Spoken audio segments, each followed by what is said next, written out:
Welcome to எங்கேயும் Balakrishnan. So வந்து time travel நிறைய பேர் நம்புவாங்க, சிலர் நம்பாமல் இருப்பாங்க.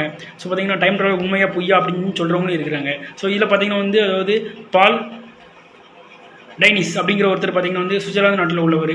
ஸோ அவர் வந்து டைம் ட்ராவல் பண்ணி கிட்டத்தட்ட 1906 ஆண்டு என்ன நடக்கும் அப்படிங்கிறது வந்து ப்ரிடிக்ஷன் பண்ணி ஒரு 13 ப்ரிடிக்ஷன் எழுதியிருக்காரு. அது என்ன அப்படிங்கிற வீடியோ கிளிப் பார்ப்போம். அதுக்கு மேலே நம்ம சேனல் சப்ஸ்கிரைப் பண்ணுங்கள். அப்போ இது போன்ற வீடியோக்கு மேக் பண்ணுறது ரொம்ப ஹெல்ப்ஃபுல்லாக இருக்கும். பார்த்தீங்கன்னா ஸோ வந்து இவர் வந்து டைம் ட்ராவல் பண்ணியிருக்காரு. பேர் வந்து பார்த்தீங்கன்னா பால் டைனிஸ். இவர் எந்த நாட்டுக்காரன்னு பார்த்தீங்கன்னா வந்து சுவிட்சர்லாந்து நாட்டுக்காரரு. சுவிட்சர்லாந்து பார்த்தீங்கன்னா வந்து டீச்சராக வந்து ஒரு ப்ரொஃபஷனலாக தான் இருந்திருக்காரு.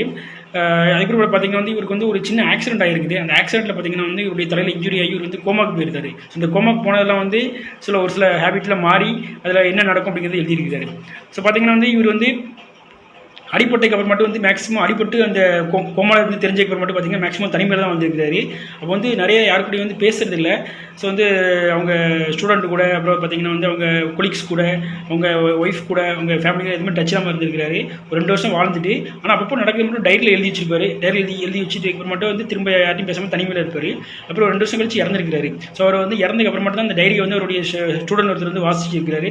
ஃபஸ்ட்டு ஸ்டார்டிங்கில் வந்து ஏதோ இது இமேஜினரின்னு தெரிஞ்சிருக்குது. ஆனால் போக போக வாசிச்சு பார்த்ததுக்கு அப்புறம் மட்டும் தெரியுது இது வந்து உண்மையிலேயே ஒரு நடந்திருக்கு அவருடைய மனசுக்குள்ளே, அதான் எழுதியிருக்காருன்னு தெரியுது.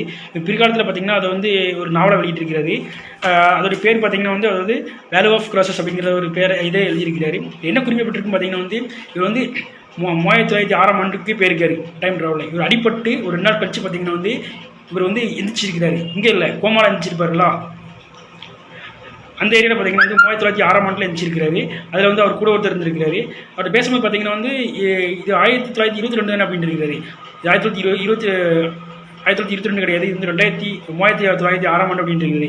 ஐயோ அப்படி அப்படின்னோடனே நீங்கள் வந்து கோமாவில் இருந்திருக்கீங்க, கோமாவில் இருந்து தெளிஞ்சு வந்திருக்கீங்கன்னு நினைக்கிறேன். ஸோ கோமாவில் இருந்து தெளிஞ்சு வரவங்க எல்லாமே இந்த கண்டிஷன்லாம் வாராங்க அப்படின்னு சொல்லியிருக்கிறாரு. ஸோ இதுக்கு வந்து ஒரு பேரே வச்சுருக்காங்க, டைம் சைட் அப்படிங்கிற ஒரு பேர் வச்சுருக்காங்க. ஸோ நீங்கள் வந்து டைம் சைட்டில் வந்திருக்கீங்க அப்படின்னு சொல்லியிருக்காங்க. ஸோ இந்த மாதிரி பார்த்தீங்கன்னா வந்து பேர் வச்சு மட்டும் அப்போ வந்து இவர் வந்து கோமாவில் போய் ஒரு இதில் போய் இருந்திருக்காருல்ல. ஸோ அப்போ பார்த்தீங்கன்னா இவருடைய அந்த டேட் ஆஃப் பர்த்தும் நிஜமாவே இப்போ பிறந்திருந்த டேட் ஆஃப் பர்த்தும் ஒன்று போல இருந்திருக்குது. திரும்ப அங்கே இருந்துட்டு பார்த்தீங்கன்னா வந்து அங்கே நிறைய நிகழ்ச்சிகள் நடந்திருக்கு. அப்போ மறுநாள் வந்து தூங்கி எஞ்சி பார்த்தீங்கன்னா வந்து திரும்ப இங்கே வந்துட்டார். இங்கே அவர் எங்கே எந்தி படுத்தாரோ அங்கேயே வந்துட்டார். ஸோ அப்படி பார்த்தீங்கன்னா அந்த இடைப்பட்ட நேரத்தில் வந்து என்ன நடந்திருக்கு அப்படிங்கிறது வந்து சொல்கிறாரு. இதான் அவருடைய ஸ்டோரி. ஸோ அவர் பார்த்தீங்கன்னா வந்து அது என்னென்ன ப்ரொடிக்ஷன்லாம் வந்து பண்ணியிருக்காருன்னு பார்த்தீங்கன்னா வந்து ஒரு 13 ப்ரொடிக்ஷன் வச்சுருக்காரு. ப்ரொடிக்ஷன் அதுக்கு மேலே பார்த்தீங்கன்னா வந்து நான் உங்களோட ஒன்று கேட்குறேன், இதெல்லாம் வந்து உண்மை நம்புறீங்களா நம்பலையா அப்படிங்கிறது வந்து கமெண்ட் பாக்ஸில் கமெண்ட் பண்ணுங்க. இது இப்போ 13 ப்ரொடிக்ஷன் பண்ணதுக்கப்புறம் மட்டும் நீங்கள் வந்து இது வந்து எப்படி இதை வந்து பார்க்குறீங்க அப்படிங்கிறது நீங்கள் வந்து கமெண்ட் பாக்ஸில் கமெண்ட் பண்ணுங்கள். ஃபஸ்ட்டு பார்த்தீங்கன்னா வந்து என்ன ப்ரொடிக்ஷன் பண்ணியிருக்காருன்னு பார்த்தீங்கன்னா வந்து அதாவது செகண்ட் வேர்ல்டு வார் பார்த்தீங்கன்னா வந்து அதாவது 1939 45 தான் வந்து நடந்திருக்குது. ஆனால் அவர் வந்து இதெல்லாம் எழுதி வச்சு பார்த்தீங்கன்னா வந்து 1922 அவர் அப்பவுமே என்ன சொல்லியிருக்காருன்னா வந்து 2வது செகண்ட் வேர்ல்டு வார் நடக்கும் அப்படின்ட்டு இருக்கிறாரு. அது சொன்ன மாதிரி வந்து செகண்ட் வேர்ல்டு வார் நடந்துருச்சு. அதுக்கப்புறம் பார்த்தீங்கன்னா வந்து 2000 ஆண்டு அந்த பார்த்தீங்கன்னா வந்து அந்த 300 ஆண்டுகள் பார்த்தீங்கன்னா வந்து இப்போ அதாவது நமக்கு வாழ்ந்துட்டு இருக்காங்க பார்த்தீங்கன்னா வந்து ரொம்ப டார்க் சைடு அப்படின்னு சொல்லியிருக்காரு. டார்க் சைடுனா பார்த்தீங்கன்னா வந்து அதாவது ஓவர் பாப்புலேஷன், மக்கள் தொகை வந்து அதிகமாகும் அப்படிங்கிற மாதிரி சொல்லியிருக்காரு. அடுத்து பார்த்தீங்கன்னா வந்து 3வது இதில் என்ன சொல்லுவாருன்னு பார்த்தீங்கன்னா வந்து நம்ம வந்து 2300க்கு அப்புறம் மட்டும்லாம் பார்த்தீங்கன்னா வந்து மார்ஸ் போய் வாழுவோம். மார்ஸில் வந்து நம்ம வந்து எத்தனை பேர் பார்க்கணும்னு சொல்கிறாங்கன்னு பார்த்தீங்கன்னா வந்து 2000 கோடி பேர் வந்து மார்ஸில் போய் வாழுவோம் அப்படிங்கிற மாதிரி சொல்லுவார். அடுத்து பார்த்தீங்கன்னா வந்து ஸோ வந்து 4வது ப்ரொடிக்ஷன் வந்து 3வது வேர்ல்டு வார் வந்து வரும் அப்படின்னு சொல்லுவார். ஸோ 3வது வேர்ல்டு வார் வந்து அப்புறம் மட்டும் பார்த்தீங்கன்னா வந்து பாப்புலேஷன் வந்து அதிகமாக இருக்குல்ல, அது வந்து உடஞ்சி கம்மியாகும் அப்படிங்கிற மாதிரி சொல்லியிருக்கிறாரு. அடுத்து பார்த்தீங்கன்னா வந்து 5வது வந்து அதாவது மார்ஸில் வந்து அதாவது நம்ம வந்து 2000 கோடி பேர் இப்போ போய் வாழ்ந்துருக்கோம் அப்படின்னு சொல்லிட்டோம்னா அப்படின்னு ஒரு தேட்டரில் சொல்லியிருந்த ஒரு இது அது வந்து பார்த்தீங்கன்னா 5th என்ன சொல்கிறாருன்னா அந்த 2000 கோடி பேர் வந்து என்ன வந்து எர்த்துக்குவிக்கு இந்த மாதிரி பிரச்சனைகள் வந்து நிறைய பேர் இறந்துருவாங்க அப்படின்னு மாதிரி சொல்லுவார், அழிஞ்சுவாங்க அப்படின்னு மாதிரி சொல்கிறாரு. அடுத்து பார்த்தீங்கன்னா 6வது பார்த்தீங்கன்னா வேர்ல்டு வார் 3 வந்து கண்டிப்பாக வந்து நடக்கும் அப்படின்னு மாதிரி சொல்கிறாரு. ஸோ வேர்ல்டு வார் 3 கண்டிப்பாக நடக்கும் அப்படின்னு சொன்னார்கள். அதுமாதிரி வேர்ல்டு வார் 3 கண்டிப்பாக நடந்து அப்புறம் பார்த்தீங்கன்னா வந்து நமக்குள்ள ஒற்றுமை அதிகமாகும் அப்படின்னு மாதிரி சொல்கிறாரு. ஏன்னா வந்து அடுத்து வந்து ஹியூமனிட்டி வந்து அதிகமாகும் அப்படின்னு சொல்கிறாரு. 7வது வந்து என்ன சொல்கிறாருன்னு பார்த்தீங்கன்னா ப்ரிடிக்ஷன் சொல்கிறாரு பார்த்தீங்கன்னா வந்து வெறுப்பு. ஸோ வந்து பணத்து மேலே வந்து அதிகமாக வந்து வெறுப்பு எல்லாத்துக்கு வரும், பணத்தை யாரும் விரும்ப மாட்டாங்க அப்படின்னு மாதிரி சொல்கிறாரு. ஏன்னா பணத்தை நம்பி தானே எல்லாருமே வந்து என்ன பண்ணுறாங்கன்னா ஹியூமனிட்டியில் வந்து இறக்குறாங்க, அதை வந்து இதாகிடும், பணத்தை வந்து எல்லாருமே வந்து விருப்பாங்க, ஹியூமனிட்டி வந்து அதிகமாக விரும்புவாங்க அப்படின்னு சொல்கிறாரு. அடுத்து பார்த்தீங்கன்னா வந்து 8வது வந்து ஒரு என்ன சொல்ல வர்றாருன்னா இந்த 3500 ஆண்டில் பார்த்தீங்கன்னா வந்து எப்படி இருக்குன்னு பார்த்தீங்கன்னா வந்து பூமி வந்து நல்லா இருக்கும். இதெல்லாம் வந்து நான் வந்து கோல்டன் ஏஜ் ஆஃப் ஹியூமனிட்டி அப்படின்னு சொல்லுவார். ஸோ மனிதர்களுடைய பொற்காலம் இதுதான் அப்படின்னு சொல்லுவார். ஏன்னா அந்த நேரத்தில் வந்து எல்லாமே பார்த்தீங்கன்னா வந்து ஒருத்தர் ஒத்துமையாக இருந்து மனிதாபிமானத்தோடு இருப்பாங்க.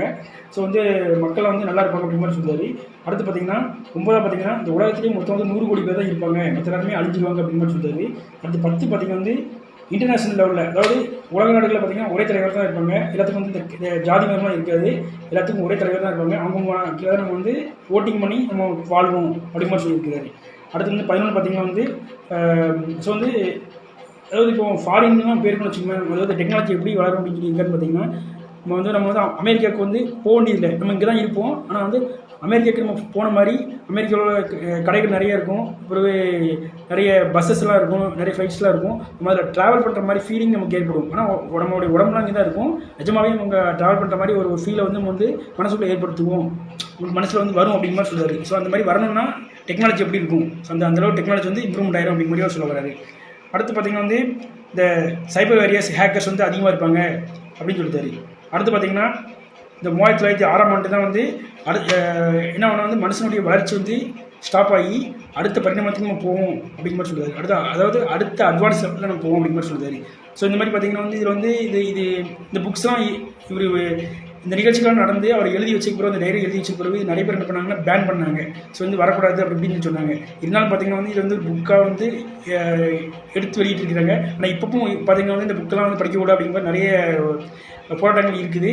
இன்னும் பார்த்திங்கன்னா வந்து அவருடைய ப்ரெடிக்ஷன் இதான் இருந்திருக்கு. ஸோ வந்து நிஜமாகவே பார்த்திங்கன்னா வந்து ஒரு மனுஷன் வந்து வேற லெவல் தான் சொல்லணும். இந்த அளவுக்கு பார்த்திங்கன்னா வந்து அவர் வந்து ஒரு கோமாக்கு போயிட்டு கோமாக்கு அப்புறமேட்டு வந்து என்னென்ன நடந்துருச்சு அப்படிங்கிறது வந்து இவர் ப்ரெடிக்ஷன் பண்ணி எழுதியிருக்காருன்னா அவர் நிஜமாகவே வந்து ஒரு பெரிய ஆள் தான். ஏன்னா சாதாரணமாக பார்த்திங்கன்னா வந்து அதாவது நேற்று நடக்கிற விஷயங்களே நமக்கு இன்றைக்கெலாம் ஞாபகம் இருக்க மாட்டேங்குது. ஆனால் இவ்வளோ பெரிய விஷயங்கள் நடந்து அதை வந்து ஒரு இமேஜினரியாக இருந்தாலுமே பார்த்திங்கன்னா வந்து இந்த ப்ரெடிக்ஷனாக எழுதியிருக்காருன்னா வந்து அவர் வந்து ஒரு பெரிய ஆள். ஆனால் அவர் சொன்னதில் பார்த்திங்கன்னா வந்து எனக்கு தெரிஞ்சு ஒரு 4-5 அந்த ஒரு கண்டிஷன்ஸ்லாம் வந்து நடந்த மாதிரி தான் இருக்குது. ஏன்னா இந்த வேர்ல்டு வார் வந்து செகண்ட் நடந்திருக்கு. அப்புறம் பார்த்திங்கன்னா வந்து ஸோ இந்த மக்கள் தொகை வந்து இப்போ வந்து வேர்ல்டு வார் 3 நடக்கிற மாதிரி தோணுது. அப்புறம் வந்து மக்கள் தொகையில் வந்து கம்மியாகிட்டே இருக்குது. ஸோ இந்த மாதிரி நிறைய விஷயங்கள் வந்து சொன்னதை வந்து நடந்த மாதிரி இருக்குது. ஸோ இதை பற்றி நீங்கள் என்ன நினைக்கிறீங்க அப்படின்னு வந்து கமெண்ட் பாக்ஸில் கமெண்ட் பண்ணுங்கள். ஸோ வந்து பேசிக்காக வந்து இது வந்து என்ன சொல்ல வரான்னு பார்த்திங்கன்னா வந்து எல்லாமே ஒற்றுமையாக இருக்கணும், ஹியூமனிட்டியோட இருக்கணும் அப்படிங்கிறது வந்து கடைசியாக இருந்தாலும் சொல்ல வராது.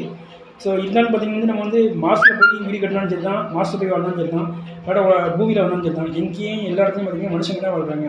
ஸோ வந்து வாழப்போய் பார்த்திங்கன்னா வந்து அந்த காலகட்டத்தில் பார்த்திங்கன்னா ஒருத்தருக்கு வந்து ஹெல்ப் பண்ணணும், அவ்வளோதான். ஹியூமனிட்டி அதிகமாக இருக்கணும், அதான் பேஸ், வேறு ஒன்றும் கிடையாது. ஹியூமனிட்டி அதிகமாக இருந்தாச்சுலேயே நம்ம பார்த்திங்கன்னா வந்து நம்ம வந்து ஒற்றுமையாக இருக்கும், நமக்கு எந்த பிரச்சனையும் வராது.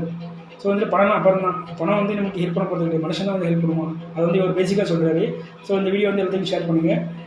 நீங்கள் வந்து நிஜமாகவே டைம் ட்ராவல் பண்ணிங்கன்னா நீங்கள் வந்து யாராக இருக்க நினைப்பீங்க? அதாவது ஃப்யூச்சரில் டைம் ட்ராவல் ஆகி போக வேண்டியதாக இருந்துச்சுன்னா யாராக இருப்பீங்க? பாஸ்ட்டில் இருந்துச்சுன்னா யாராக இருந்திருப்பீங்க? இந்த கமெண்ட் பாக்ஸில் பண்ணுங்க. இதே போல் மற்றொரு வீடியோ தான் உங்களை சந்திங்க. அதோட வந்து உங்களை உங்கள் நண்பர்கள் பழசும் தேங்க்யூ.